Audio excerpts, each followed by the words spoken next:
Hello and welcome back to the Healthy and Happy podcast. I am joined tonight or today, depending on when you're listening to this, with a special guest, Kyra King. I actually met Kyra just online, following her Instagram account, and over the past, several months, I have been really impressed with her and her story and her example. And I thought that it would be really beneficial for those of you listening to the podcast to hear a little bit about her story and have a conversation with her about her journey.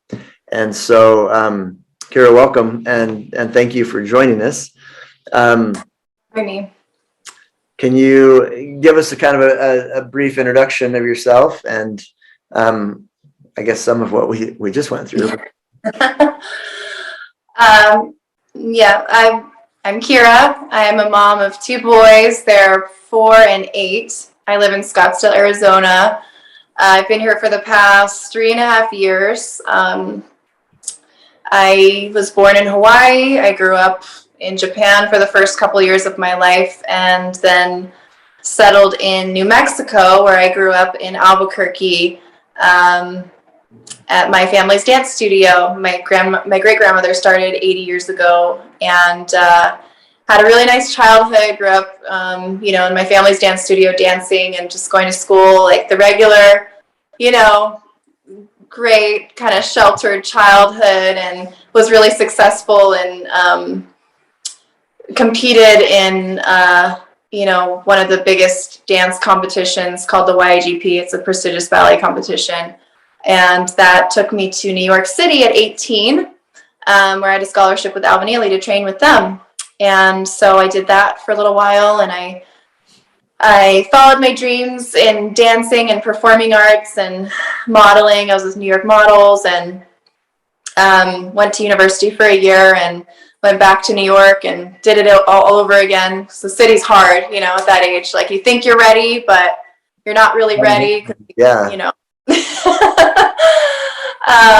And then I got involved in a really abusive relationship for 9 years, which was kind of, I call like the vortex, like the dark black hole of my life, that kind of sucked away 9 years. But it was a very extreme situation. I was with somebody who was just very abusive and was not ever going to change, and had 2 kids and had to step away from everything that I was doing. But I learned a lot in the process, and I learned a lot about life and about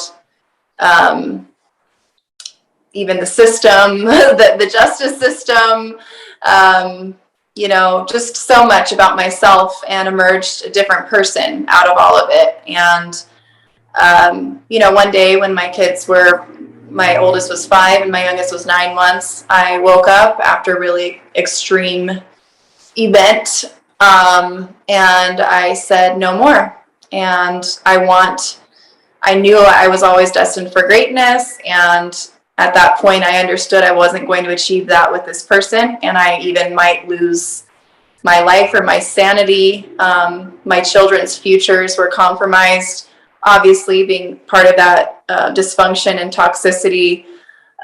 So they would have been different people, and all of that just came together, and I decided to leave. And thankfully, my mom she travels a lot. She's a choreographer, and she was in upstate New York at the time, and I hadn't spoken to my family in years, as it's typically is in those type of situations. You're very isolated, and she didn't even know I had my second kid. And I reached out to her and I said, "I'm finally done. Where are you?" She said, "I'm in upstate New York." So I said, "I'm there." I took a bus with my kids and I left. I was able to kind of escape at that moment, and started the whole process of the separation. And like I said, because of the severity of the relationship, I was able to get full custody of my kids and move where I wanted to move. So I chose to move where my mom was based in Arizona. which is what took me over here. And it was like a fresh start for me. And, wrought with challenges, of course, and a whole new set of challenges. You think you can, after surviving what I survived, logically, you think, okay, I can survive anything after that. And you do emerge with some superpowers. I notice, like, with certain things that I'm confronted with in life, I'm just like easily overcome them because of the strength that I had gained through that whole process. And just my perspective on it just doesn't seem that hard, to get over certain things. There is a lot of benefit from that, but at the same time, there's so many challenges and single motherhood and starting life all over again and losing so many years, that gap where I wasn't growing in the capacity that I wanted to grow, and build, let's say, my career and things like that I had to literally, but that was also a great opportunity for me to say, okay, now who am I? And now what do I want to do? So there's always that, lining.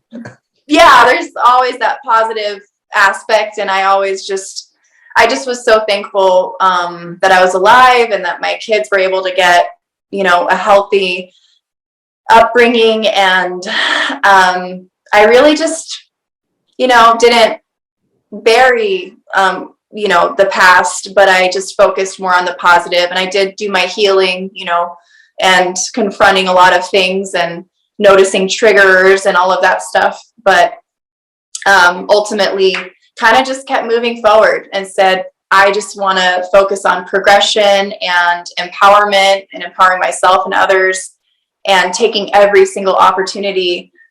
Since I felt lost kind of 9 years of my life, involved in this, phase in my life, that I wanted to really take advantage of everything that I had learned and gained, but also everything that I hadn't been able to do, and just take every single opportunity that I could to really start life over again and reinvent myself. And so that led me to becoming Miss Arizona for America.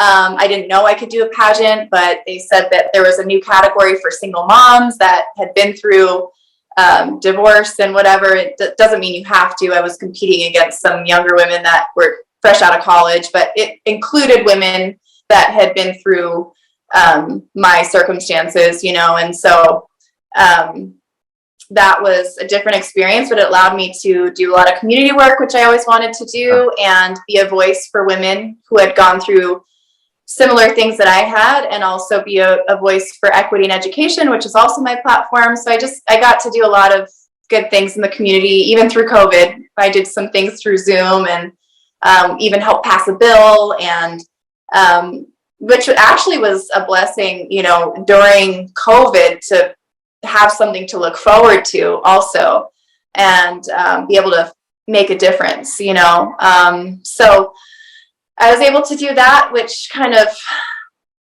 put me on a fast track of just meeting a lot of people and networking. I emerged a pretty social person. Like I just said, I wanted to take advantage of every opportunity. And that included me just being completely unfazed, not self-conscious. Like I'm just out there, outgoing, social with everybody. I want to soak everything up. I want to soak life up and get to know everybody and experience life. And so that, combined with my ability to kind of leverage my platform and have that title, really gave me a really great way to get in the community and meet a lot of great people. And so, yeah, it just, it's been great ever since. I started working full time again recently, and my mom moved away. So, it's always a challenge being a single parent and finding that support system. But my boyfriend, we've been together a year. He helps a lot. He's also a single parent, so understands what that is, and is a great support. And, but yeah, it's kind of where I am now, just full-time momming, modeling, working full-time. And and just continuing on this journey. Yeah. And you're like, okay, where do I start? No, there's lots of really good things that you said. Yeah. One of the things that I'd like to kind of dive in a little bit,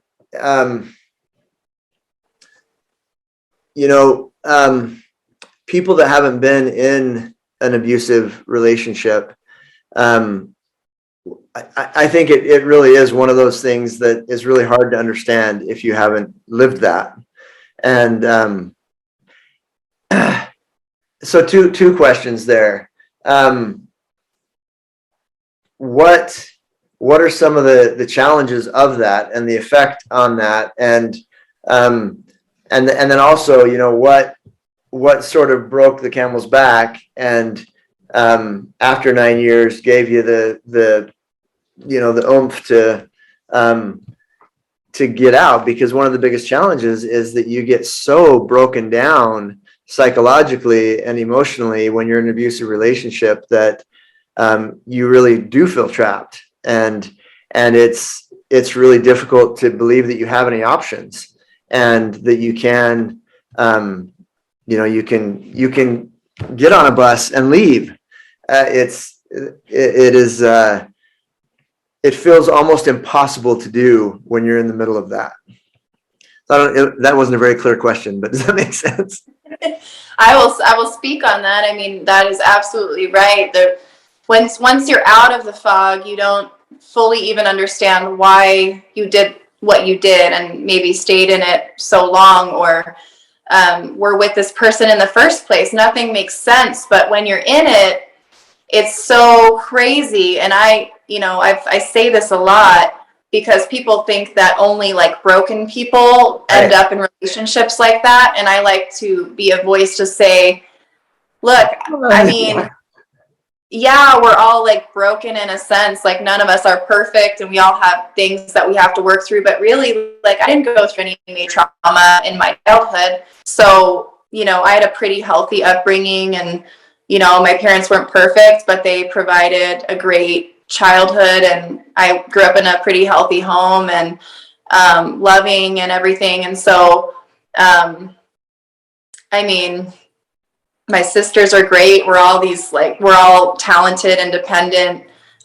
women, like who accomplish a lot in our own ways, and are family centric. And I mean, they did a great job. So how did I end up in a relationship like that? That's maybe a question for you. But really, the brainwashing is real, and it happens so quickly. I can attribute some of it to lack of life experience because I hadn't been in a super serious relationship before then. And, I did, looking back, I ignored a lot of red flags in the beginning and I just kept rolling with it. But I know a lot of people that were not 20, that were, older women, more established, who have been consumed by relationships in the same way. So I don't think it really has to do with just being young and immature or inexperienced, although I don't think it helps, that there is a real brainwashing that happens, a real chemical reaction to being in this. It's almost like an enslavement. It's like you're in That's a really good label. Yeah, no, it's and I don't like to minimize other people's experiences, because any type of abuse isn't good, and even mental abuse can feel like a trap, right? But I was going through all of it, and it was extreme. It's almost like I went through like I was literally like entrapped, like literally for 9 years. Like it wasn't just like I got kind of knocked around and whatever. Like it was extreme, and so it's a different fortitude, I think, that I had to develop, and a different survival than a lot of people, even in abusive relationships. But I just want to, I guess, speak more on the brainwashing. It is hard for people to understand who've never been through it.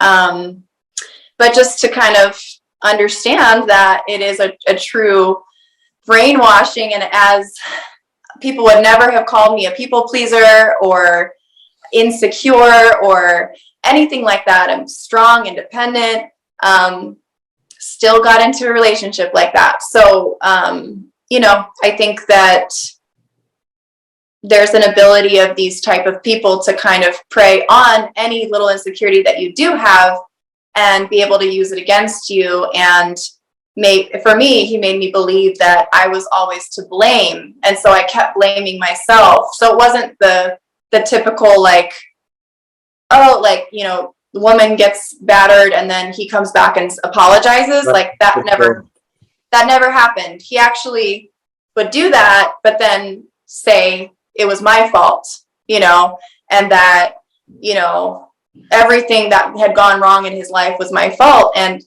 honestly, like, it was pretty ridiculous. But if you're a healthy person, you do actually look inside yourself and you say, okay, what am I, you know, maybe what they're saying is there's something there I can do better. Or maybe I need, you know, I looked at myself but then it took it way too far. And I, you know, got into this negative cycle of believing him, really, and just, and then blaming myself. And it sounds totally crazy now, but that's just the cycle I was in.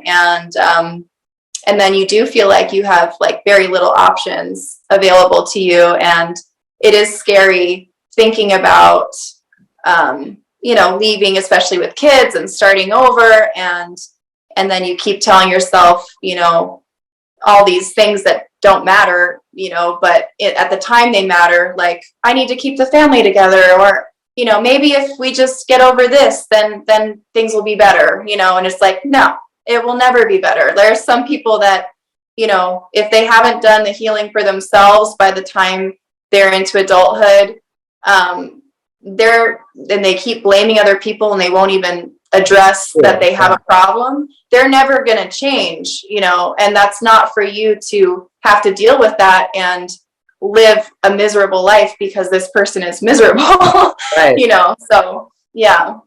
Do you mind sharing some of the things that he would say? Oh man, I haven't really thought about that for a really long time. I hate to ask. Frankly, I don't even want those thoughts in your head, but I do think it's also, you know, I think a lot of people don't recognize abuse and don't recognize some of the subtle manipulation when it begins. And yeah, just, you know, I don't know, like exactly. I probably won't be able to pull out exact wordings right now. You know, the memory, like we forget things that aren't important. So I probably put a lot of that specifics, like things out of my mind. But, you know, just put downs and making me feel like less than, like, oh, I was with this person. I don't even know why I'm with you. But, you know, let's, you know, and just little things that just keep wearing away at you. And before you know it, you're just completely immersed and it feels like you can't get out, you know. And just the blaming, like, if, you know, if you wouldn't do this, and then, you know, things wouldn't be like this, or I wouldn't feel this way. And yeah, why are you making me feel this way? Why? Yeah. Why are you making me do this? Mm-hmm. You know, you mentioned before that among other things, he was narcissistic, and I think one of the important things to understand if you're in an unhealthy relationship is that, you know, narcissism is built on insecurity. It's an interesting representation of insecurity, but it's one of the ways that the brain will cope with feeling insecure. And so then you have to make yourself immune to any criticism, to any wrongness, and everything has to be everybody else's fault, because if it's my fault, then it hits that insecurity, and I'm not okay, and I can't be not okay. And so it's got to be your fault. It's got to be his fault or her fault. It's got to be somebody else's fault. But a lot of times people will think that narcissism is like this this extreme form of confidence or self-confidence, and it's just the opposite. It is it's unhealthy coping that stems out of insecurity and feeling small. Yeah, absolutely. It's that inner child that that was never healed, and I think there was a part of me that saw that, when you look into somebody's eyes and you see that trauma and you're fear, I'm a very empathetic person, and I see that child in somebody and almost feel bad for them, Yeah. and but it's kind of dumb because they're destroying you in the process, and there's nothing that you can actually do to heal them because that's something they have to do. So yeah.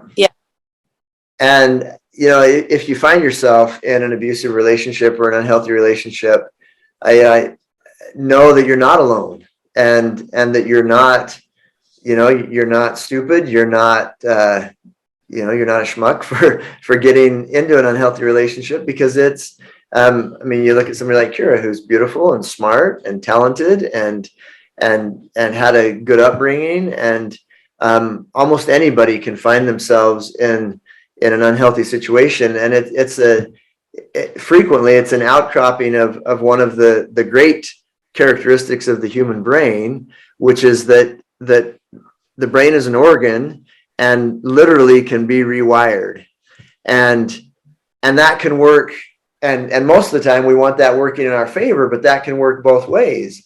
And so you can take somebody who has pretty healthy wiring, and I want to circle back around to that in just a second, and put them in an unhealthy environment, and neurons that fire together wire together. Literally, the more we think something, the more we do something, the stronger those neurological pathways become structurally in our heads. And so when those are the neurons that are firing over and over and over again across time, that becomes reality, and the brain gets rewired to that perception and that reality.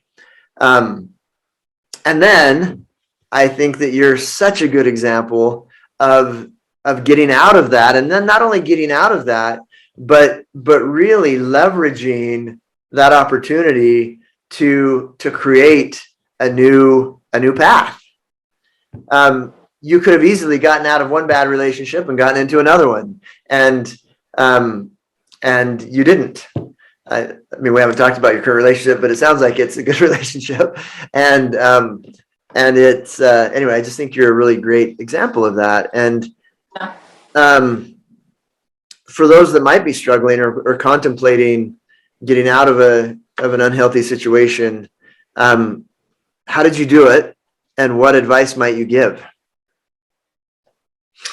Yeah, my advice would be to, the wiring that's real, right? Because it's your reality is totally warped. You're in a different reality. You believe things that you do things that you never would have done before. Your constant state of survival and fear, and I don't know. I definitely would say don't, because the more you quiet that yourself and you stop listening to yourself and that internal voice that is telling you things are wrong, the quieter it gets. And right. Yeah, it's called pruning neurologically.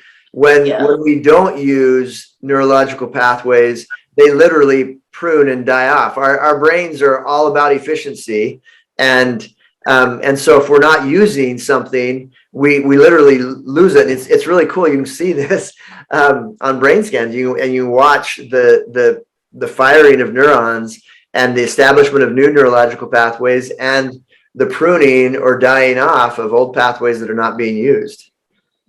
Yeah. So I guess how I did it was I don't know. It was kind of one of those wake up calls. You know, it was the first of the year, 2018. My youngest was only 3 months old. I was still breastfeeding. You know, in the middle of the night, goes off on a tangent, starts, you know, escalating, ramping up, and I end up, you know, getting just completely beaten up in a room for 7 hours with my 5-year-old outside the door. And his older son was there too, taking care of the baby. But I had been through a lot of experiences like that before with him, and it was just, I don't know, I just kept like forgiving and moving forward and trying to work things out. And at that moment, I was just like, it was more so the first thing, which is crazy. It wasn't just survival, which I literally many times could have lost my life or been seriously injured. But it was more so like, I'm not going to be able to accomplish what I want to in life. That was like number one. I was like, I'm wasting my life. And I thought I could build something with this person. And it didn't happen. We just keep getting deeper and deeper into a negative cycle, and bad things just keep happening because he's just destroys everything around him. And I'm never going to live into my full potential if I keep dealing with this. I'm just going to be totally consumed, and this is my life, you know? And there was a point in time where I actually accepted that. And I said, okay, might be how I die. You know, it's a crazy thought to think. And I've never been suicidal or anything like that, but it was like, you know, you're put in the situations, you're like, maybe this is my fate. I don't know, you know? But at that point, I did also think about my kids, and I was like, man, he's grooming my 5-year-old to, you know, because he'd always tell my 5-year-old, like, you know, I'm the best dad and I'm this and that. And so he'd be like constantly putting these messages into his brain, even though they weren't true. And then telling him that I'm bad, and, you know, that whenever he'd do something to me, that I need to come and apologize to the kids for making him mad. Right. And then I'm like, oh my gosh, like, what is, like, we're screwing my 5-year-old's brain up. Like, he doesn't even know what's right and wrong anymore. Right. You know? And so there was that. And so all the things about society, kind of like, I wanted the family to stay together, and I didn't want to give up on the relationship, and you know, I should just keep pushing through and keep trying, and all that BS that we tell ourselves. I would say, whatever you're telling yourself, it's not true. Like, nothing is worth, like, your life, your prosperity, your health, your happiness, your children's you know, upbringing, and just your ability to flourish and live into your potential as a person. Nothing society says, like, or what you tell yourself, you know, nothing matters. Nothing matters except for what really matters, which is what your podcast and what your whole thing is about, which is your health and your happiness. And when those things are not being met, and you're constantly just at the mercy of somebody else, I mean, it's just, you're just never gonna, life is just gonna be miserable. So that would be my advice, to listen to yourself, your inner self, whatever you want to call it, your higher self, or your, just that internal voice. It's going to know what's right and wrong, and not to let any external factors and like convincing yourself otherwise, to listen to that sooner rather than later, and you know, not put up with being treated poorly in any way. And even if it means completely having to start from ground up, it's going to be better, you know, to do it now rather than 10 years down the road or something, you know, where your kids are already grown up and screwed up. Right. And, starting over now, yes, it may take a couple rough years of trying to get it together, but you can do it. And there's always people out there willing to help. You just have to kind of put your pride and everything aside and ask for help, develop a support system, and kind of I had to, be pretty forthcoming with my story. And I was never, most of us, I think, are like, we don't really want to ask for help. We don't want to, I just had to,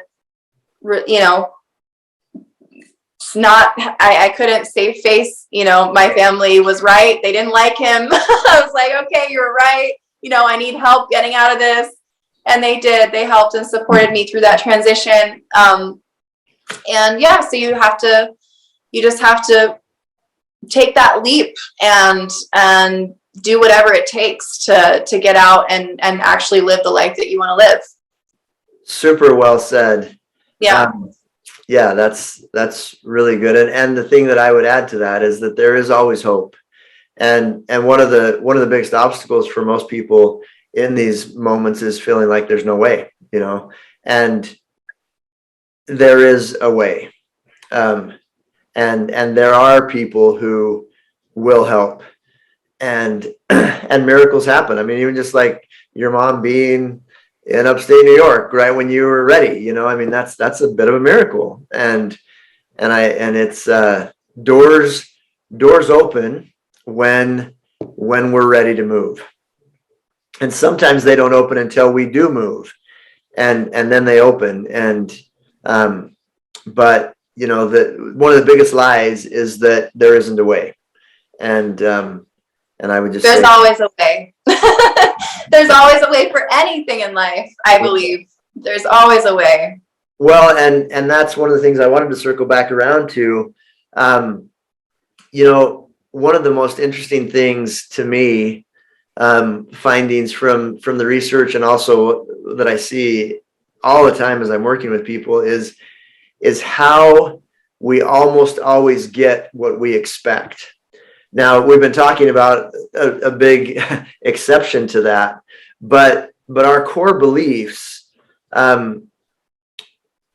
lead us to interacting and showing up in ways that, under most circumstances, it's not the case when you're dealing with somebody who's mentally ill or who doesn't play by normal rules, but almost always we get exactly what we expect out of life.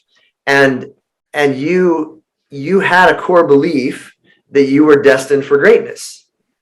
And what a wonderful core belief to have.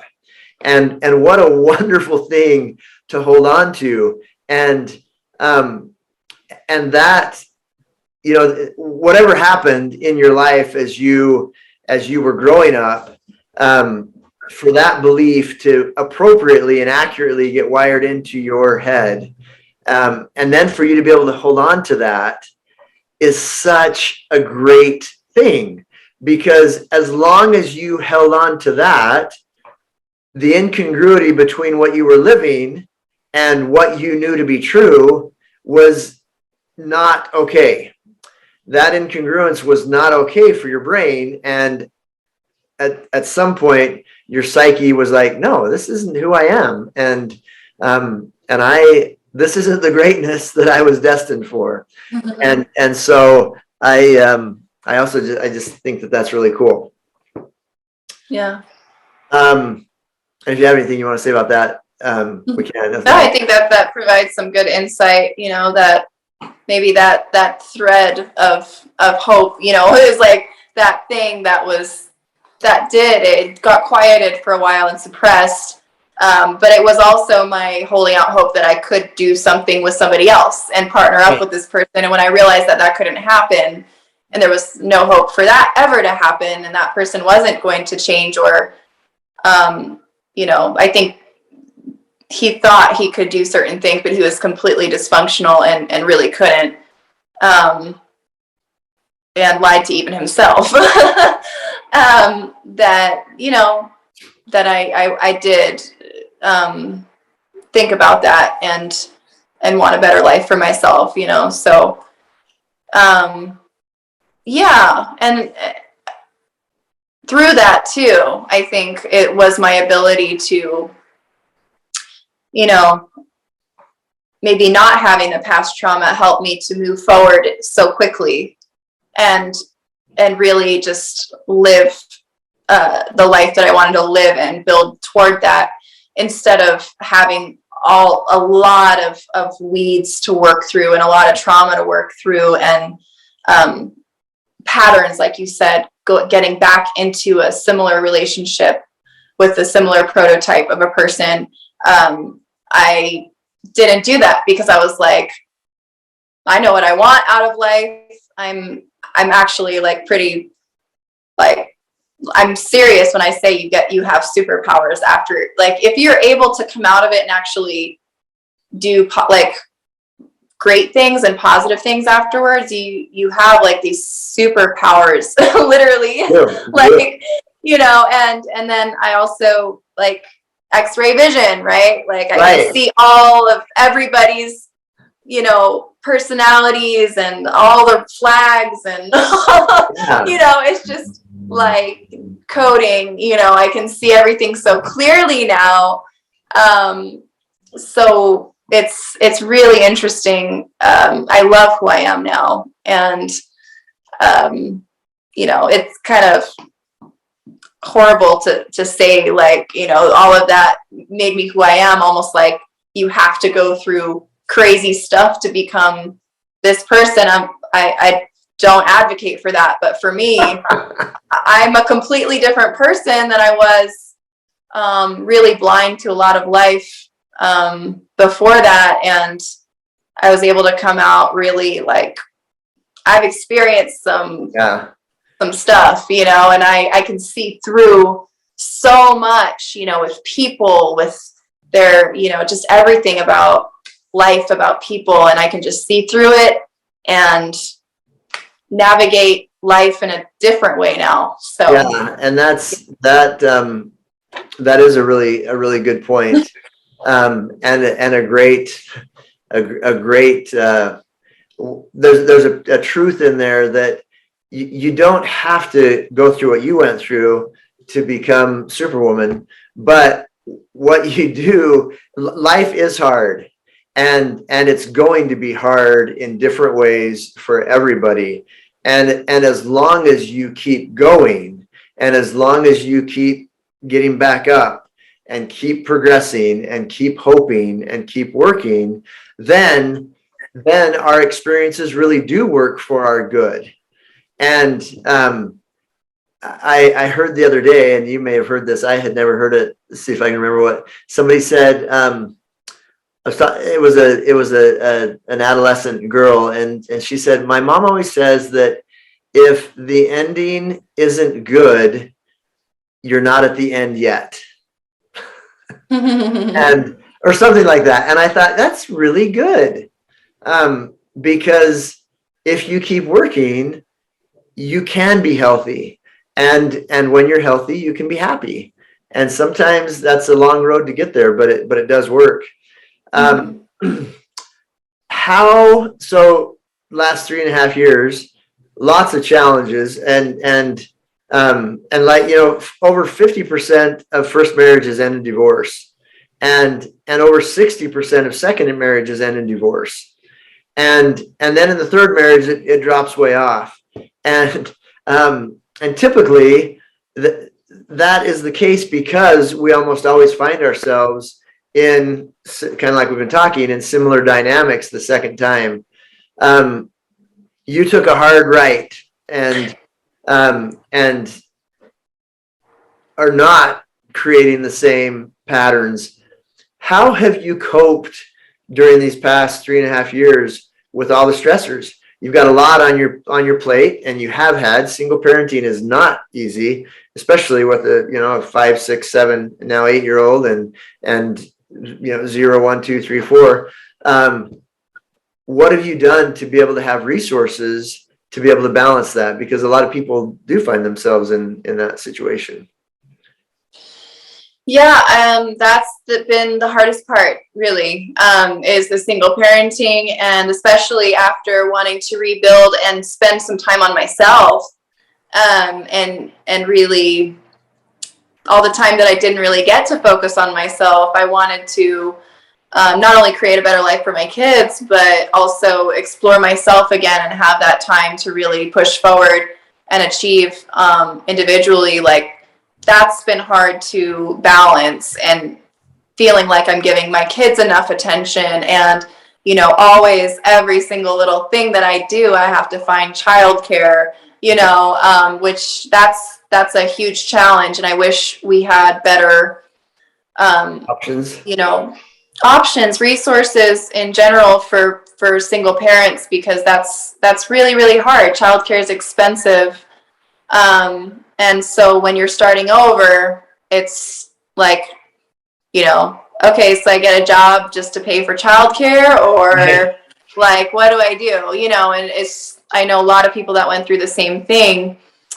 And at one point I just had to,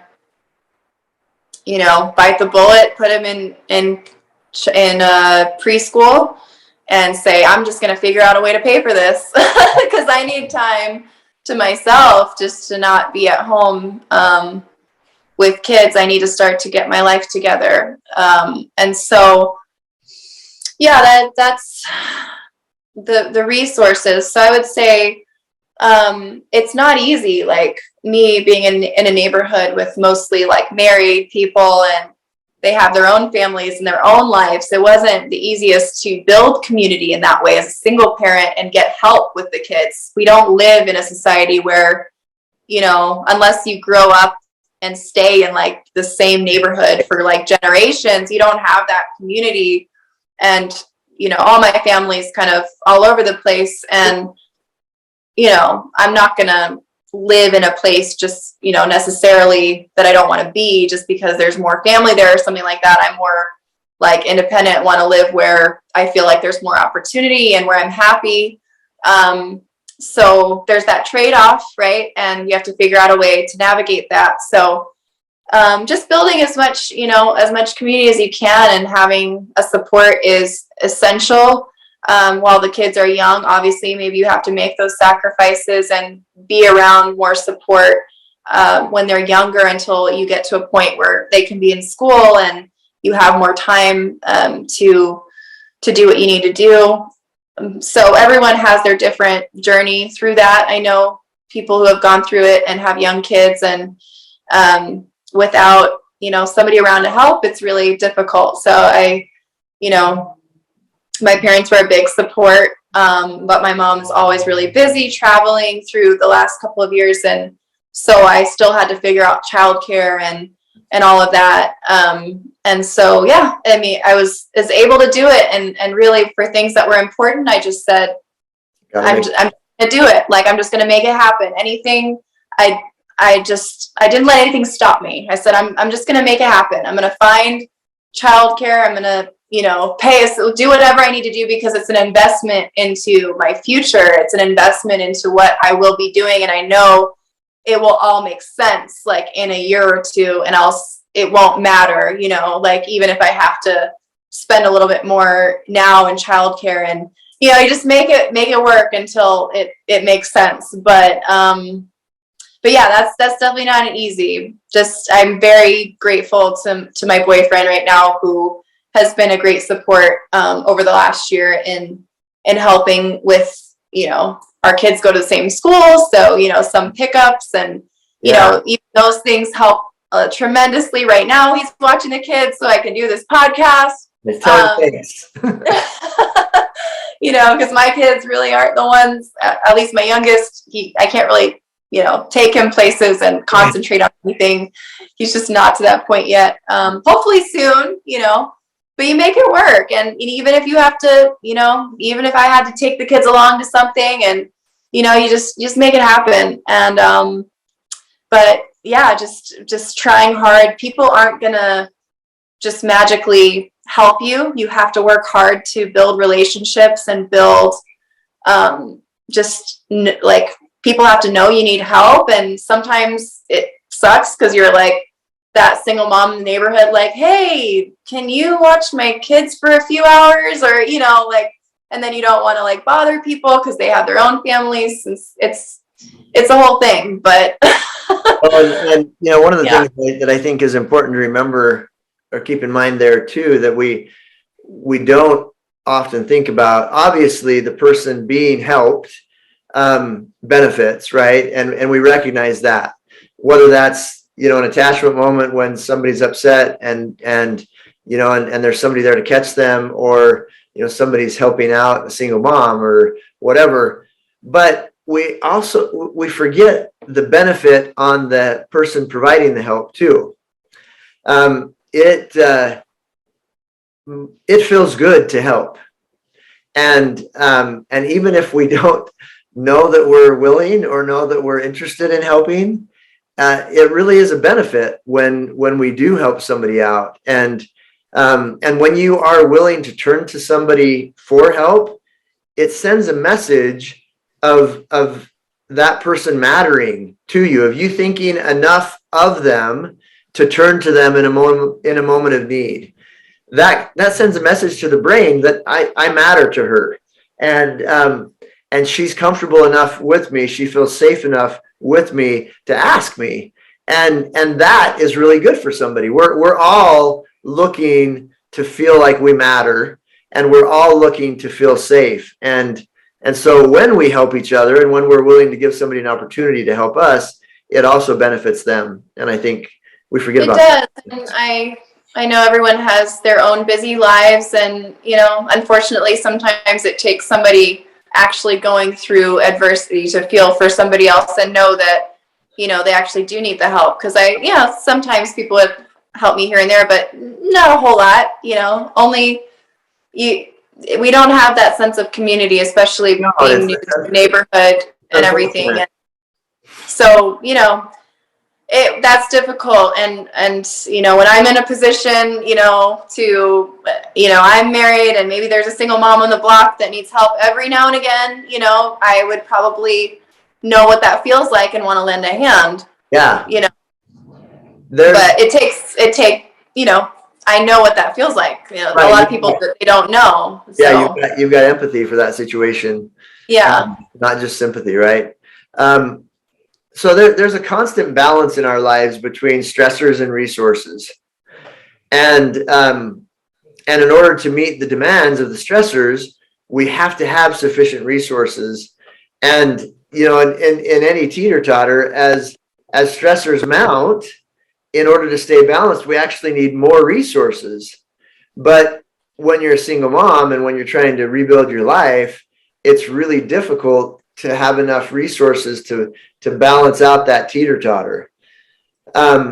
What do you do day in and day out to give yourself resources to manage the stressors in your life? Exercise, reading, reaching out to your boyfriend and other people. What do you do each day to try to give yourself sufficient resources to deal with the demands? Yeah, I mean, I've tried the whole, meditate every day. And, there was a time I was waking up at 5 a.m. just to have some time to myself before kids woke up. And all of that's great. It makes a huge difference if you're able to do it. But then sometimes that's a stressor. Right. Sometimes you're like putting these demands on yourself, like, oh, I should be doing this. And if I only did this, then I'd feel much better. And then, at some point you just relax, on it and say, hey, maybe I don't have to do all these things. Maybe I just have to, have an hour to myself to breathe and not feel guilty. Right. If I tell the kids to come here and watch a show for an hour or play with them, like play together, that I'm, so I can have some time alone, that, there's nothing wrong with that. And I shouldn't feel guilty, so I just had to kind of let go of a little bit of the mom guilt that happens a lot, and just try to make the time that I do spend with my kids quality time, and give them some type of presence of mind every day, and have a special time, let's say just like bedtime, where I'm really present with them, and dinner, bed, that whole time, and not just think like I have to be so high performing in every single area, and you just can't do everything. And especially as a single parent, it's just not, this society is not designed for that. And you just literally cannot do everything. And just understanding that and literally just doing the best you can, and continuing to look at yourself and get better every day.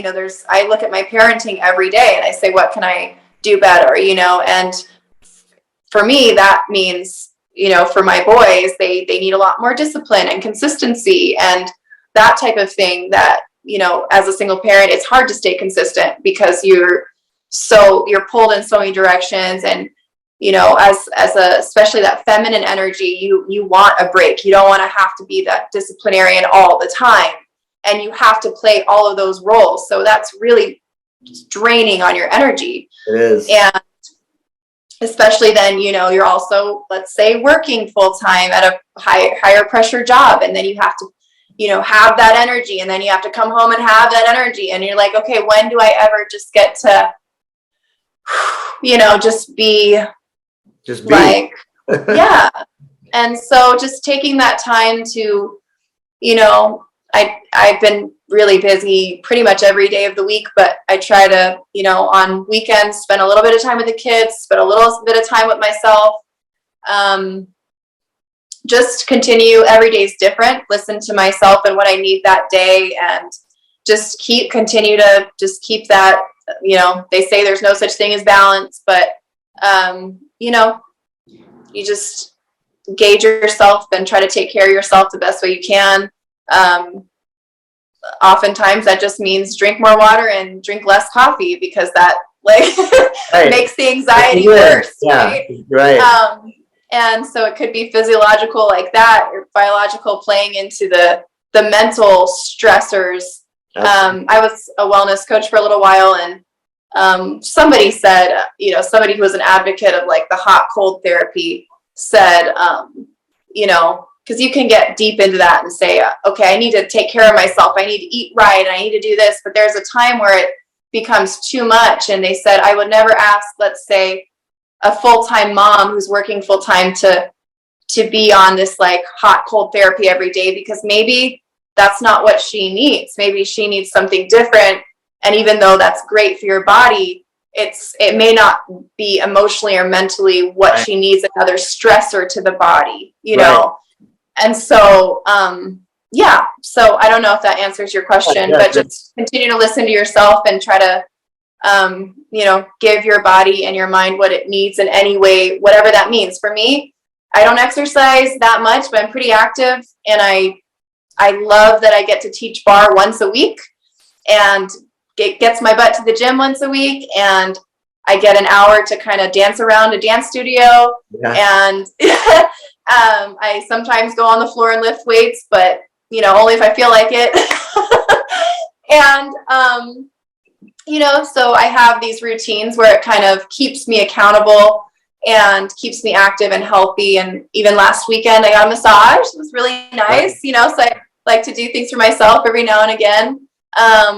But taking care of yourself, and sometimes that means very different things, but also I think some people thrive on more of a routine and, staying on, let's say, a consistent exercise routine. For me, I'm pretty fluid. So I think you kind of just have to know yourself and know what works for you. Yeah. So. And, you hit a couple of things that are really important. One is that you can't give what you don't have. And anytime, when expectations are congruent with our perceptions of reality, we tend to be okay. But anytime our expectations are incongruent with our perceptions of what's going on in our lives or the reality that we're living, it creates some sort of emotional strain. And so piling a lot of unrealistic expectations on that you can't sustain is really difficult. And remembering that you can't give what you don't have. And so it's not like you're, this great luxury to take care of yourself. It's a must, because you'll be a better parent, you'll be a better partner, you'll be a healthier individual, because then there's more of you to give. And that's a really good point. I have really enjoyed talking to you. I'm a fan. And I'm being here. Thanks for having me on. I really appreciate you taking time. And any kind of final words that you'd like to say? I don't know. I feel like I said a lot of words, so I don't know what to finish it out with. But thank you for having me on.